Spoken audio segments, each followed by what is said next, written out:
Olá, queridos amigos da web, é uma alegria poder estar de volta com vocês. Hoje, nós estamos aqui no auditório da Associação Geral da Igreja Adventista do Sétimo Dia.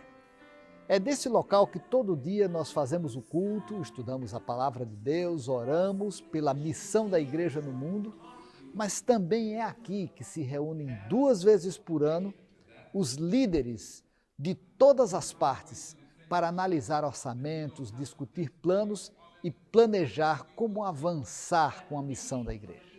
Mas vamos contar para vocês as boas notícias que vêm da Austrália, Estados Unidos, Croácia e Uganda. Uma pesquisa do Ministério Natural Church Development, Desenvolvimento Natural da Igreja, revela que entre 2013 e 2018, a Igreja Adventista do Sétimo Dia no norte de Nova Gales do Sul, na Austrália, teve o maior crescimento coletivo mundial. Os cerca de 12 mil adventistas dessa associação cresceram 7 pontos, de 46 para 53, e foram os mais bem avaliados nos 8 critérios da organização não denominacional. Os critérios são liderança capacitadora, ministérios orientados pelos dons, espiritualidade contagiante, estruturas funcionais, cultos inspiradores, grupos familiares ou pequenos grupos, evangelização orientada para as necessidades e relacionamentos marcados pelo amor fraternal. Para Adam Johnstone, diretor da Natural Church Development na Austrália, houve um nível inquestionável de mudanças culturais saudáveis entre os adventistas do norte da Gales no sul. O sucesso pode ser atribuído à persistência em seguir com oração os 8 passos da organização. Desde 2014, uma corrida em escala global levanta fundos para financiar pesquisas destinadas a encontrar a cura para lesões na medula espinhal. Neste ano, a Wings for Life uniu corredores de 186 países em 323 localidades de 72 nações. Juntos, correram no mesmo horário centenas de milhares de quilômetros em favor dos que não podem correr. Entre os participantes da prova estavam funcionários da Agência Humanitária ADRA da Croácia. Vestindo uniformes com o slogan Justiça, Compaixão e Amor, o time se uniu aos 9 mil corredores em Zadar e aos 120 mil atletas ao redor do globo. Em algumas partes do mundo, a carência de absorvente feminino faz com que muitas garotas faltem à escola ou até mesmo deixem de estudar. Por isso, é vital o trabalho realizado por uma agência humanitária em Uganda, em parceria com as Nações Unidas e o governo do país.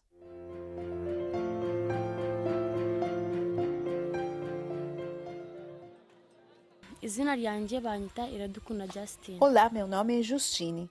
Eu nasci na República Democrática do Congo. Somos uma família de 7. Tivemos que fugir de casa porque os soldados rebeldes estavam atacando quase que diariamente nossa vila. Muitas pessoas eram mortas e outras sequestradas e levadas embora.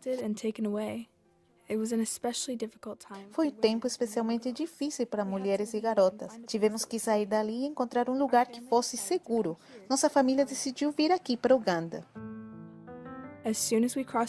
Assim que cruzamos a fronteira, nós éramos registrados como refugiados.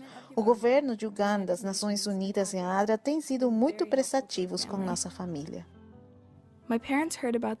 Meus pais escutaram sobre esta escola da ADRA e decidiram me enviar aqui. Eu sou uma estudante interna aqui. Eu perdi bastante aula por causa das dificuldades em minha vila natal e porque não havia escola no campo de refugiados. Aqui eu tenho sido capaz de recuperar e agora estou no 7º ano.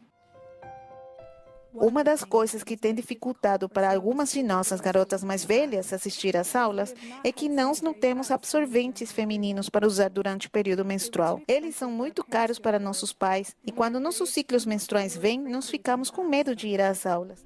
Algumas vezes ficaríamos apenas em nosso quarto e perderíamos dias de aula cada mês. Então, pessoas da ADRA visitaram nossa escola e distribuíram kits sanitários para as meninas que incluem absorventes. A ADRA, em Uganda, está solicitando suficientes fundos para prover absorventes reutilizáveis para 900 meninas. Um de nossos doadores tem feito a generosa oferta para dobrar cada dólar doado, até atingirmos o nosso objetivo de 900 absorventes. Ajude-nos a ajudar as garotas de Uganda a permanecerem na escola. Bem, estas foram as notícias da ANN, Agência Mundial de Notícias da Igreja Adventista do Sétimo Dia. Na próxima semana a gente volta com mais informações sobre o que está acontecendo no mundo e com histórias de fé, amor, serviço e esperança. Até lá, uma feliz semana, que Deus abençoe.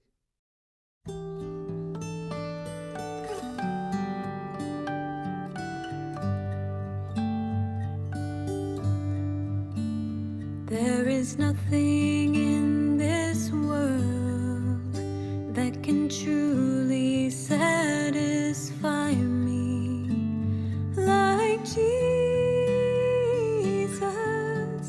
Jesus' love. For His love is truly deeper, truly purer, truly sweeter than anything I've ever known. I've searched the world to find things to bring meaning to my life, but nothing satisfies me like Jesus' love.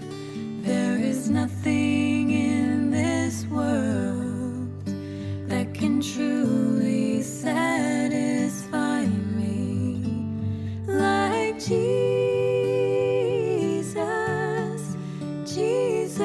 love. I've tried so many times to fill the void inside, but nothing brings me peace and joy like Jesus' love. There is nothing in this world that can truly satisfy me like Jesus' love. Won't you ask Him today? He will fill you up inside.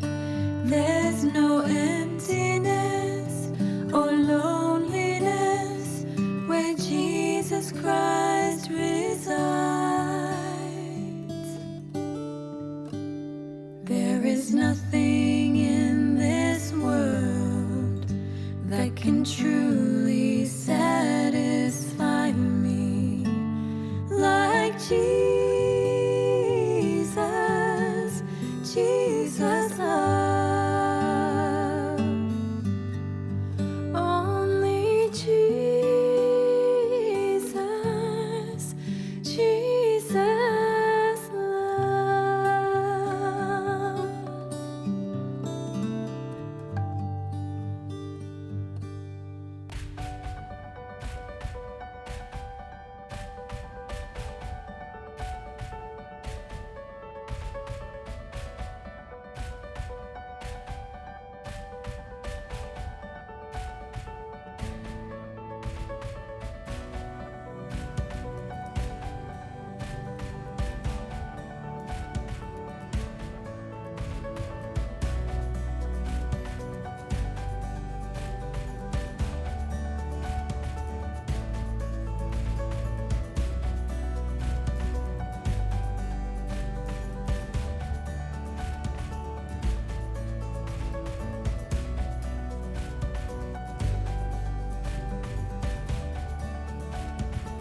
Vamos ler o versículo de Malaquias 3:10.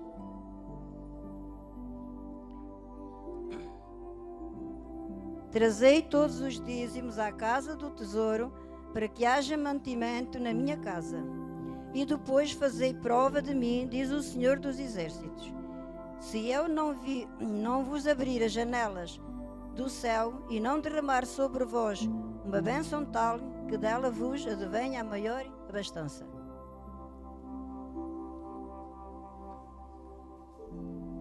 Uma das características mais importantes da fé cristã é gratidão a Deus. E a nossa igreja tem muitos motivos de agradecer a Deus. Nós agradecemos a Deus porque o nosso pastor está em casa, como ouvimos nos anúncios. Também nós queremos agradecer imensamente o envolvimento da igreja toda em prol da saúde do pastor. Eu sei muito bem que houve jejuns, houve orações, mas em nome do conselho dessa igreja, nós queremos agradecer a vossa participação e o vosso envolvimento neste processo de orações em prol da saúde do pastor. Também queremos agradecer a multimédia. Foi um elo de ligação forte. Serviu de unir a igreja em comunicação com toda a igreja, o desenvolvimento em si da saúde do pastor. Por isso, vamos dar atenção e nunca nos esquecermos do departamento da multimédia, que tem um papel preponderante no desenvolvimento da nossa igreja. Por isso, nós agradecemos imensamente a esse departamento e continuem a trabalhar nesse sentido, em busca da salvação das almas para Cristo. Também nós queremos agradecer imenso aos anciãos dessa igreja. Têm sido anciãos que realmente, anciãos de consenso. Automaticamente, quando há um erro, eles já dizem que, irmão, há um erro. Sinal de que estão atentos com o que se passa na igreja. E vamos pedir a Deus que possa realmente nos unir. E trabalhamos todo para uma finalidade do bem-estar dessa igreja, que Deus deseja que se prepare um dia para viver com Ele na eternidade. Também queremos agradecer as nossas queridas visitas, que hoje pensaram em visitar-nos e passamos juntos o sábado para podermos adorar o nome de Deus. Que Deus possa vos abençoar e possa vos usar, para que todos juntos possamos nos unir em adoração, para nos prepararmos um dia a vivermos com Ele na eternidade.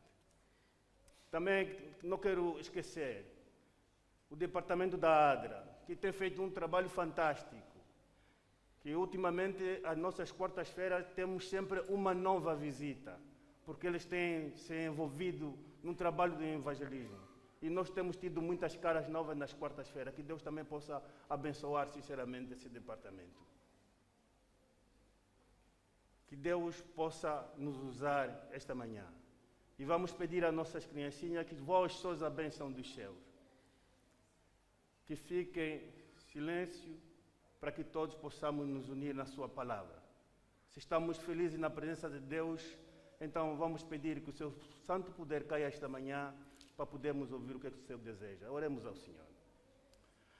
Nosso Deus, nosso Pai, que está nos altos céus, Senhor, muito obrigado porque nos amas. Senhor, esta manhã estamos aqui para podermos transmitir a sua palavra.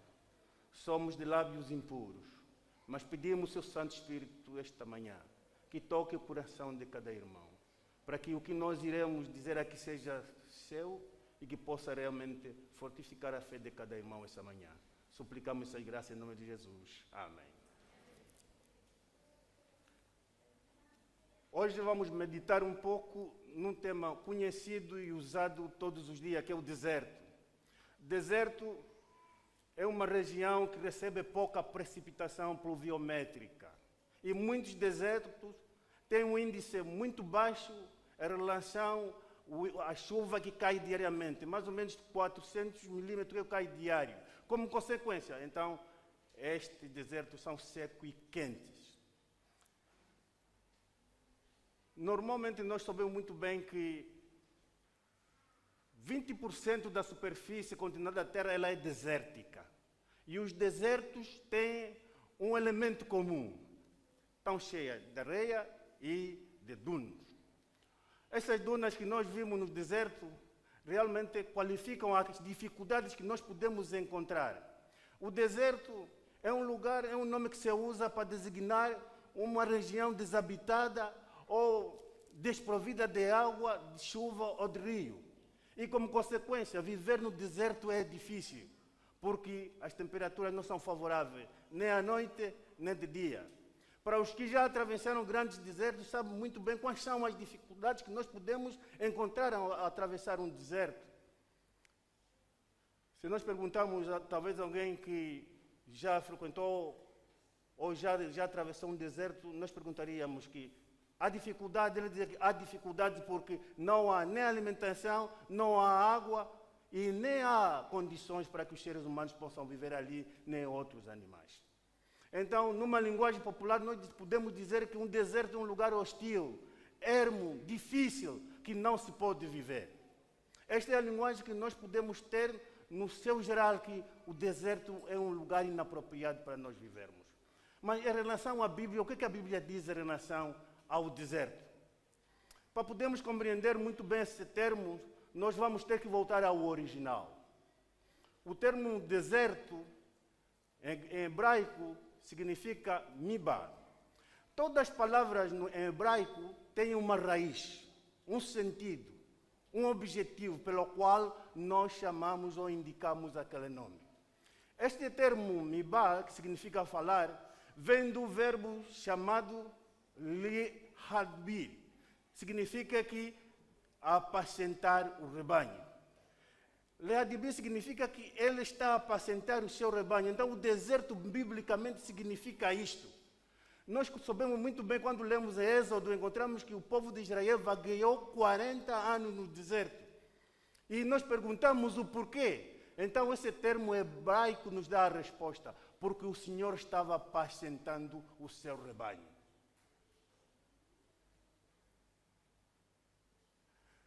Eu vou repetir esse termo. Deserto, biblicamente, significa que Deus estava a apacentar o seu rebanho. Sabemos muito bem que a distância entre Egito e o local onde o povo de Israel iria era aproximadamente de algumas centenas. Mas realmente teve que passar 40 anos, porque Deus queria reeducar o seu povo, porque Deus queria limar, tirar aquele preconceito da escravatura no seio desse povo. Nós sabemos muito bem que eles, quando saíram do Egito, 400 anos vieram com uma imagem da escravatura. O escravo tem apenas obrigações e não tem direitos nem deveres. Mas Deus quis limpar esta mala imagem para que realmente eles pudessem entrar na terra de Canaã com uma outra imagem renovada. Então eles passaram 40 e tal anos a vaguear. Esta é a pergunta que se coloca, o porquê dos 40 e tal anos? Porque demorou tempo para que Deus realmente pudesse limpar a má imagem destas pessoas. Irmão, devemos recordar que quando nós vamos ao deserto, não somos nós que vamos ao deserto. Deus é que nos leva para o deserto. E eu gostaria que nós lêssemos Oséias 2, versículo 14. Muitas vezes nós pensamos que quando somos levados ao deserto é uma maldição, é as consequências dos nossos pecados. Não, mas quando nós vamos no deserto, encontramos uma característica muito importante, o silêncio. Este silêncio que nós encontramos no deserto é que Deus quer falar-nos alguma coisa. Eu gostaria de lermos Oséias 4, versículo 2, versículo 14. Diz que nós, quando vamos ao deserto, o Espírito de Deus é que nos leva até lá. E se nós lermos em Marcos 1, versículo 12, diz que o Espírito de Deus impeliu a Jesus e o levou até ao deserto para que ele fosse provado. E em Oséias nós lemos que Deus disse que ao profeta, eu vou tirar o povo dali e o levarei até ao deserto, para que nesse deserto eu possa e vou dizer aos seus corações aquilo que é importante para a nossa vida.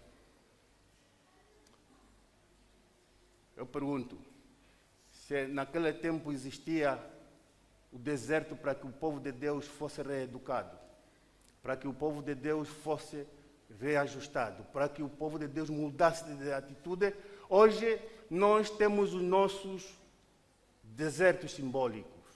Se o deserto afetou toda a comunidade cristã, hoje cada irmão presente tem o seu deserto na sua vida. E nós, como que nós encaramos esse deserto? Eu gostaria que nós fixássemos ali. Deus disse que eu atrairei e levarei para o deserto e falarei com ele ao coração. Quando nós vamos ao deserto, o Espírito de Deus é que nos convida, é que nos leva lá porque tem uma intenção para poder falar dentro do nosso coração. Existem muitos desertos, mas um dos desertos que eu gostaria de destacar essa manhã é o deserto existencial. Esse deserto existe quando, por algum motivo, tudo que nós acreditamos de nós mesmos desmorona. Perdemos o nosso referencial, não sabemos quem somos, qual é o nosso chamado, qual é o propósito da nossa vida. Segundo a Organização Mundial de Saúde, os últimos dados informam-nos de que quase em 40 segundos há uma pessoa que suicida-se, porque realmente já não tem interesse de viver na sua vida. Porque realmente ele perdeu a sua referência, perdeu o seu propósito na vida, já não sabe o que vai fazer. Automaticamente, hoje, constata-se esta mortalidade. Ainda cá em Portugal, em 100 mil pessoas, 10 pensam em eliminar-se, porque já não sabem qual é o objetivo da sua vida, já não sabem o que fazer. Então, como solução, eliminam-se. Os irmãos sabem muito bem que o mês de setembro é um mês amarelo, porque dia 10 de setembro é o Dia Mundial da Prevenção contra o suicídio. Então, é um mal que realmente, quando nós estamos neste deserto, quando nós perdemos o objetivo da nossa vida, perdemos a referência da nossa vida, então, normalmente nos encontramos nessas condições. Eu gostaria de destacar que muitos passaram no deserto. Jó, quando passou pelo deserto, ele não olhou pelo problema que tinha, ele olhou pela solução. Muitas vezes nós caímos no erro, nós saímos do deserto, porque em vez de nos preocuparmos com a solução, nos preocupamos apenas a olhar pelo deserto. E se nós tivermos essa atitude, prezados irmãos, nós não vamos atravessar o deserto. Devemos recordar que Jó dizia que de Deus não podemos só apenas receber bênção, também podemos receber provações. Deus não apenas nos leva para os pastos verdejantes, mas Ele também leva-nos para o deserto para nos ensinar uma lição.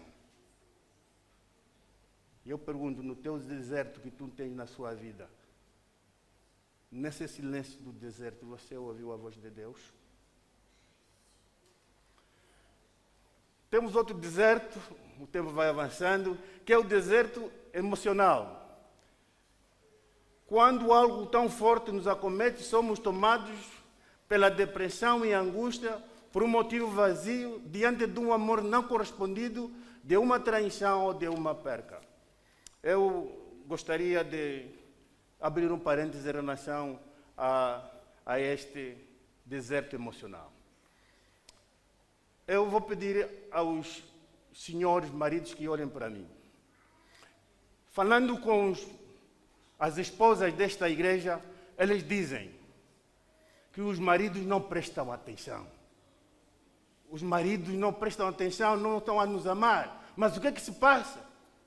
E eu falei com muitos senhores, as senhoras reclamam porque nós não estamos a prestar atenção a ela. A partir de mim próprio, Celestino, que não estou a prestar atenção da minha esposa. Então eu pergunto, o que é que se passa para nós darmos esse passo? A Bíblia diz que vós, marido, amai vossas mulheres. O que é que se passa que nós não estamos a amar as nossas senhoras? Elas reclamam.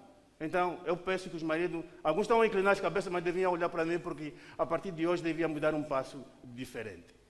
Mas também do outro lado, minhas senhoras, os homens reclamam que vocês também gritam demais. Como é possível que nós vamos amar essas que gritam? Irmão, hoje eu gostaria de vos dizer, o egoísmo está a destruir os lares. Hoje, se nós tirarmos este mal, que é o egoísmo no nosso lar, nós viveremos muito bem. Eu vou vos contar uma história que nos contou o pastor da formação que nós tivemos. Ele disse que havia um casal em que tinha muitos problemas. E certo dia, então, a mulher estava orando com a sua filha. Para os que foram no encerramento, o irmão Carlos Macedo, o o irmão Tosé ouviram essa experiência. Então, essa senhora estava orando. Ela estava a dizer que Deus, por favor, eu tenho muitas dificuldades com meu marido. Preciso que você me ajude. Preciso que você ilumine o meu marido para que vá num bom caminho. E a filha que estava ao lado disse: mãe, não é ilumina, elimina.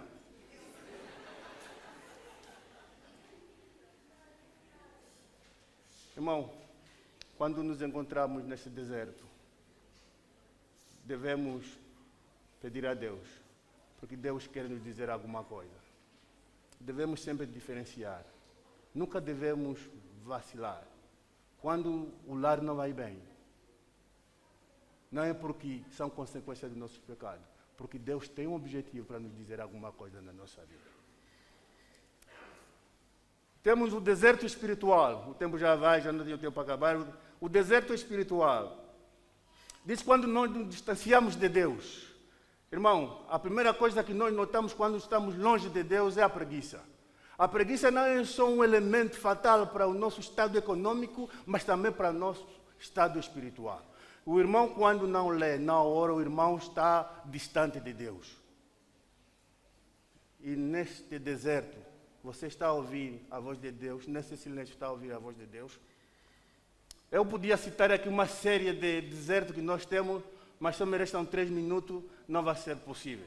Mas eu gostaria de ser claro. Cada um tem o seu deserto da sua vida. Há deserto familiar em que há uma incompreensão total entre os filhos. Há uma incompreensão total entre a família. Mas eu gostaria de vos dizer o seguinte: assim como Deus teve que ensinar a apacentar o seu povo, hoje, através do seu poder, Deus nos chama também, tem uma forma como nos conduzir. Ele disse, Mateus, diz que: vinde todos que estáis cansados e oprimidos, eu vos aliviarei.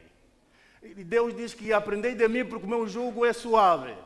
Nesse chamamento que Deus faz, que vinde a mim todos estáis cansados, vinde a mim porque o meu jugo é suave, apenas existem 2 coisas que nós podíamos aprender. Ele diz que eu sou manso e humilde. E é isto que Deus pediu ao povo de Israel, que vocês, antes de entrar na terra prometida, vocês terão que realmente revestir de humildade. Ser manso, para que vós possais herdar o reino de Deus. Passaram 40 anos para que Deus queria limar, queria reeducar, queria purificar esse povo, para que entrasse na Canaã celestial com outra imagem. E nós vivemos na mesma condição. Deus diz que: vinde a mim, aprendei de mim, porque eu sou manso e humilde. E são estes princípios de caráter que Deus quer que nós nos transformemos, porque são esses 2 que seremos candidatos ao reino de Deus. Irmão, e quando você não tiver esses 2 princípios, muito difícil você irá para o reino de Deus. Não importa o que você faz aqui, os nossos sermões aqui não valem de nada. É quando nós não formos humildes de coração. Muitos seguram nesse texto e inventam o que se pode inventar nesse texto, mas o texto é tão simples. Se você quer ser um filho de Deus e viver com Ele, aprenda com Ele 2 coisas: ser humilde e manso de coração. Eu tenho mais 1 minuto, mas eu vou vos pedir que quando vivermos nesse deserto, é quando estamos aqui. Jesus Cristo não veio porque nós ainda não estamos preparados, porque nós ainda não ouvimos esta voz. Nós ainda não transformamos o nosso eu em humildade, porque nós ainda não estamos na altura de sermos mansos. Porque, irmão, fiquem a saber, se o Celestino não tem um emprego fixo, é por causa do meu caráter. Se eu não tenho este poder de ter bons relacionamentos, o problema é do meu caráter. Mas Deus esta manhã nos chama. Ele diz que: vinde a mim, vós que estáis cansados, aprendei de mim, que sou manso. O que é que significa isso? Quando nós olhamos para pessoas mais idosas, sabem muito bem que quando nós falamos de uma junta de bois, nós, quando metemos um touro e um boi novo, há um que realmente tem a tendência de puxá-lo para que ele obedeça. E este vai saltando, mas há o macho que vai lhe apertando. E ele, ao andar do tempo, ele então depois vem da linha, também torna-se macho.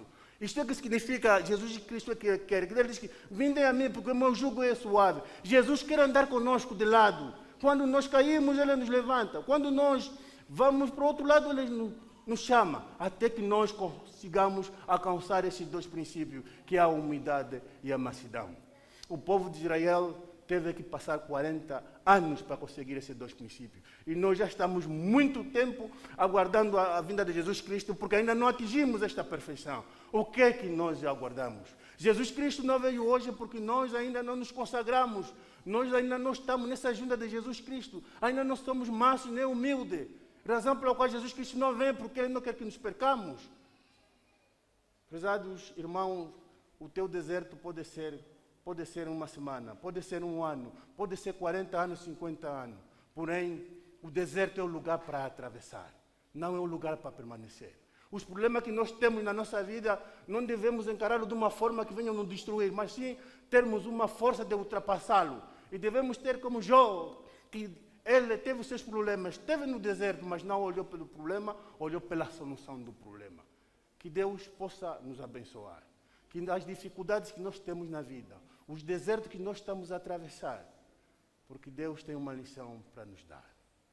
Nunca devemos pensar que estamos a passar dificuldade é uma maldição. Não, Jesus, ou Deus, quer nos dar uma lição. Aprendamos de Jesus. Que Deus possa nos abençoar, para que os problemas que nós vivemos hoje, porque Deus quer nos dizer alguma oração. Que Deus fale a cada um esta manhã. Se você perdeu o teu amigo, perdeu um familiar, não se preocupe, porque Deus quer te dar uma lição. Nos nossos lares, vamos continuar orando, para que neste deserto que atravessarmos, que estamos atravessando, Deus possa falar conosco. E vamos discernir aquilo que Ele quer bem para essa igreja. E se nós vivermos assim, então nós estaremos dispostos, prontos para vivermos com Ele na eternidade. E eu espero que a igreja, o próximo sábado que teremos a Santa Ceia, todos venhamos aqui para podermos realmente, do sangue de Jesus, podemos nos abraçar, que valeu a pena a sua morte. Que Deus possa nos ajudar. Deus diz que estou convosco todos os dias, até a consumação do século. Deus diz que estou contigo no teu deserto. Mas confia em Deus, porque Jesus venceu, também tu vencerás nos teus problemas. Esta é a minha oração e a vontade de Deus esta manhã. Amém. Livro